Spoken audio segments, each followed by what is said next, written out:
मां भारती को वंदन करते हैं। भारत माता की, भारत माता की, भारत माता की वंदे। और विशिष्ट है, बहुत बहुत तालियों के साथ ये भेंट वाराणसी काशी वासियों के लिए माननीय प्रधानमंत्री श्री लेकर आए हैं। सर्वप्रथम गंडोला, बहुत बहुत तालियों के साथ हम आभार व्यक्त करते हैं माननीय प्रधानमंत्री श्री। वे गंडोला में विराजमान हो रहे हैं।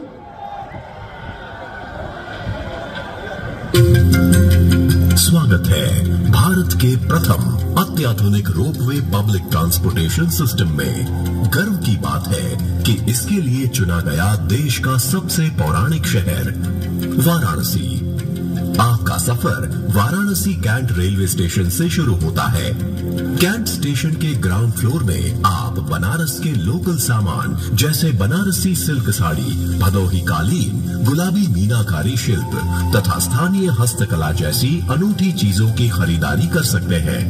ये सफर रेलवे स्टेशन से काशी विद्यापीठ होते हुए रथ यात्रा और गिरजाघर से गोदौलिया चौराहे पर स्थित स्टेशन तक 3.85 किलोमीटर की यात्रा 16 मिनट में करके इस भीड़ मुक्त सफर में आप लगभग 50 मीटर की ऊंचाई से काशी की छटा को निहार सकते हैं। अगले स्टेशन काशी विद्यापीठ से होते हुए आप बढ़ेंगे रथ यात्रा स्टेशन की ओर। रथ यात्रा स्टेशन के प्रथम तल पर आप स्थानीय लजीज व्यंजनों का लुत्फ उठा सकते हैं।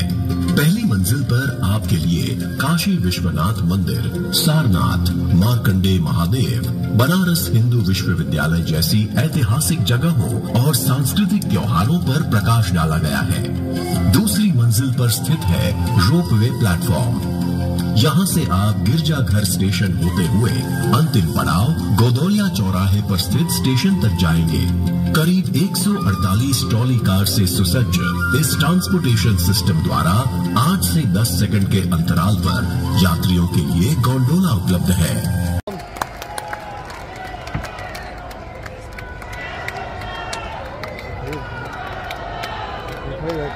हर हर महादेव। मंच पर विराजमान उत्तर प्रदेश सरकार के मुख्यमंत्री श्रीमान योगी आदित्यनाथ जी, केंद्रीय मंत्रिमंडल के मेरे सहयोगी महेंद्र नाथ पांडे जी, उप मुख्यमंत्री श्रीमान ब्रजेश पाठक जी, बनास डेयरी के चेयरमैन शंकर भाई चौधरी, भारतीय जनता पार्टी के प्रदेश अध्यक्ष श्रीमान भूपेंद्र चौधरी जी, राज्य के अन्य मंत्रीगण, जनप्रतिनिधिगण और काशी के मेरे परिवार से आए भाई और बहनों, काशी के धरती पर आज एक बार फिर आप लोगन के बीच आवे का मौका मिलल है।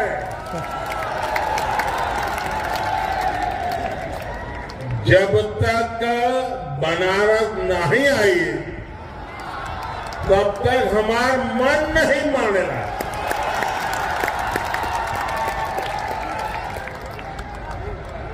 दस साल पहले आप लोग हमके बनारस का सांसद बनैला। अब 10 साल में बनारस हमके बनारसी बना दिले।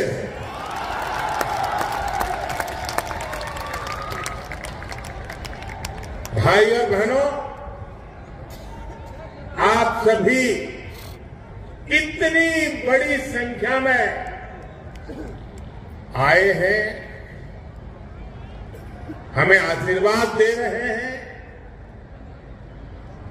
ये दृश्य हमें गदगद कर देता है। जय श्री राम। आप लोगों के परिश्रम से आज काशी को नित्य नूतन बनाने का अभियान लगातार जारी है। आज भी यहां 13,000 करोड़ रुपए से अधिक की विकास परियोजनाओं का शिलान्यास और लोकार्पण किया गया है। ये प्रोजेक्ट काशी के साथ साथ पूर्वांचल के, पूर्वी भारत के विकास को गति देंगे। इसमें रेल, रोड, एयरपोर्ट से जुड़े प्रोजेक्ट हैं। इसमें पशुपालन, उद्योग, स्पोर्ट्स, कौशल विकास, इससे जुड़े कई प्रोजेक्ट हैं।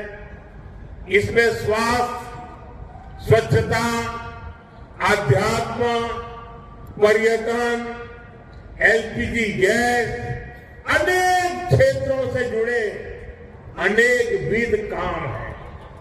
इससे बनारस समेत पूरे पूर्वांचल के लिए नौकरी के बहुत सारे नए अवसर बनेंगे। आज संत रविदास जी की जन्मस्थली से जुड़े अनेक प्रोजेक्ट्स का भी यहां से लोकार्पण हुआ। मैं इन सारी परियोजनाओं के लिए आप सभी को बहुत बहुत बधाई देता हूं। साथियों, काशी और पूर्वांचल में कुछ भी अच्छा होता है तो मुझे आनंद होना बहुत स्वाभाविक है। आज बड़ी संख्या में मेरे नौजवान साथी भी आए हैं। कल रात को मैं सड़क के रास्ते बाबतपुर से बीएलडब्ल्यू गेस्ट हाउस आया हूं। कुछ महीने पहले जब मैं बनारस आया था तो फुलवरिया फ्लाईओवर का लोकार्पण करके गया था। बनारस में फ्लाईओवर इतना बड़ा वरदान बना है, ये साफ दिखाई देता है।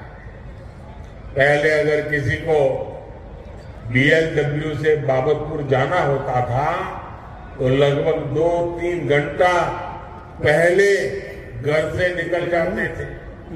पहले मंडुवाड़ी पर जाम, फिर महमूदगंज पर जाम, कैंट पर जाम, चौका घाट पर जाम, मदेसर पर जाम, यानी जितना समय फ्लाइट से दिल्ली जाने में नहीं लगता था उससे ज्यादा फ्लाइट पकड़ने में लग जाता था।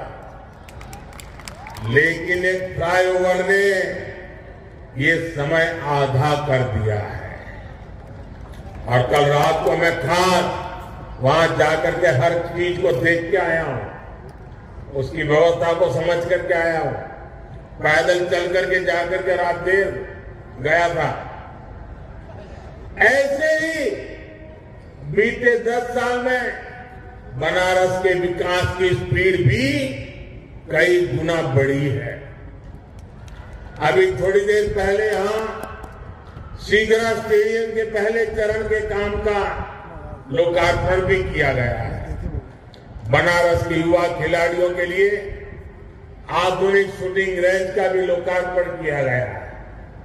इनसे बनारस और इस क्षेत्र के युवा खिलाड़ियों को बहुत मदद मिले। साथियों, यहां आने से पहले मैं बनास डेयरी के प्लांट में गया था। वहां मेरी अनेक पशुपालक बहनों से बातचीत करने का मुझे मौका मिला।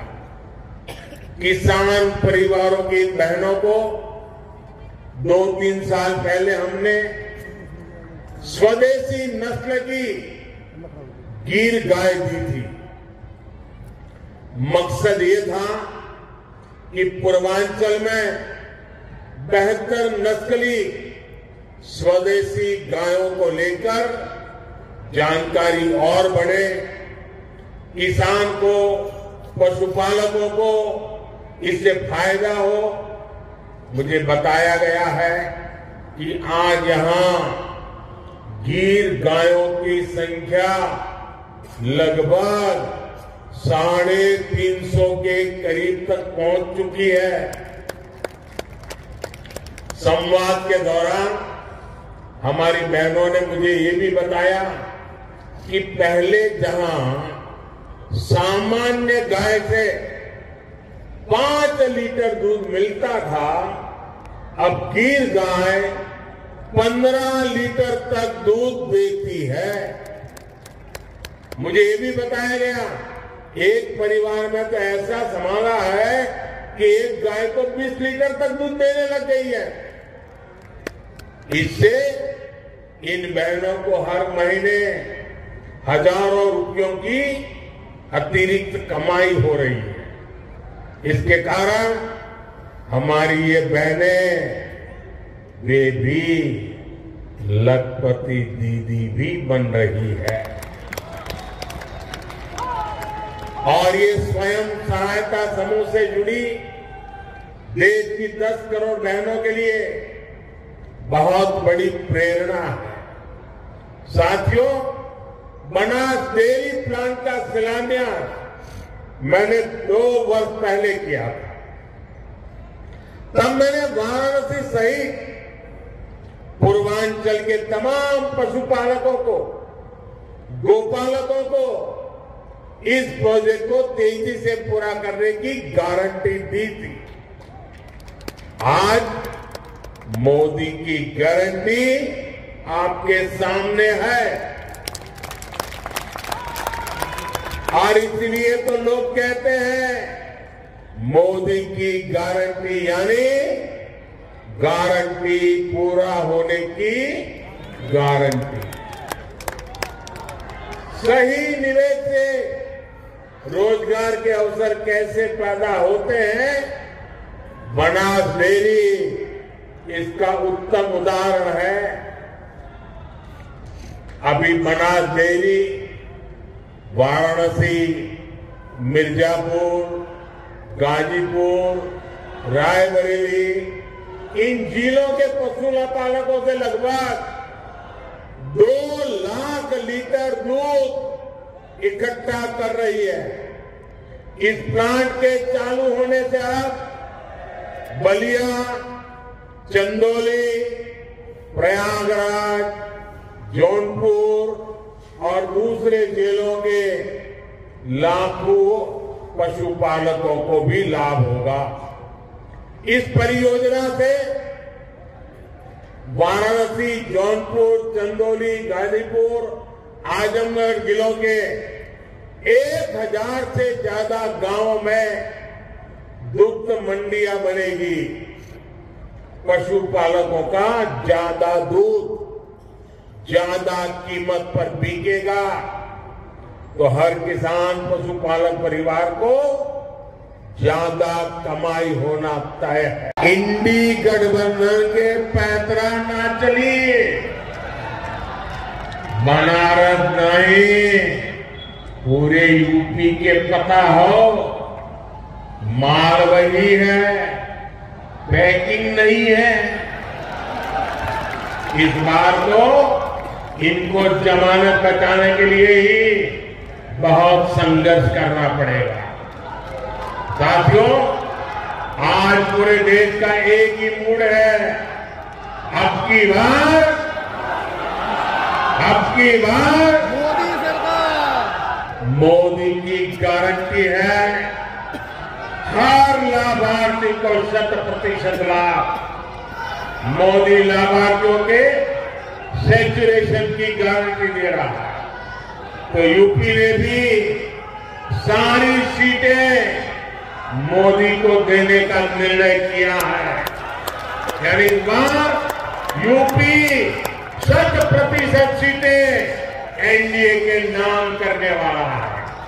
भाई और बहनों, मोदी का तीसरा कार्यकाल पूरी दुनिया में भारत के सामर्थ्य का सबसे प्रखंड कालखंड होने वाला है, सबसे प्रखर कालखंड होने वाला है। इसमें भारत का आर्थिक, सामाजिक, सामरिक, सांस्कृतिक हर क्षेत्र नई बुलंदी पर होगा। बीते 10 वर्षों में भारत 11वें नंबर से ऊपर उठकर 5वें नंबर की आर्थिक ताकत बना। आने वाले 5 वर्षों में भारत दुनिया की तीसरी सबसे बड़ी आर्थिक महाशक्ति बनेगा। बीते 10 वर्षों में आप देश में देख रहे हैं कि सब कुछ डिजिटल हो गया है। आज आप चारों तरफ 4 लेन, 6 लेन, 8 लेन की चौड़ी चौड़ी सड़कें देख रहे हैं। रेलवे स्टेशनों को आधुनिक होते देख रहे हैं। वंदे भारत, अमृत भारत, नमो भारत ऐसी तेज और आधुनिक ट्रेनें चलती देख रहे हैं। और यही तो नया भारत है। आने वाले 5 वर्षों में ऐसे विकास कार्यों में और तेजी होने वाली है। देश का कायाकल्प होने वाला है। मोदी ने तो गारंटी दी है कि जिस पूर्वी भारत को विकास से वंचित रखा गया, उसको विकसित भारत का ग्रोथ इंजन बनाऊंगा। भारत माता की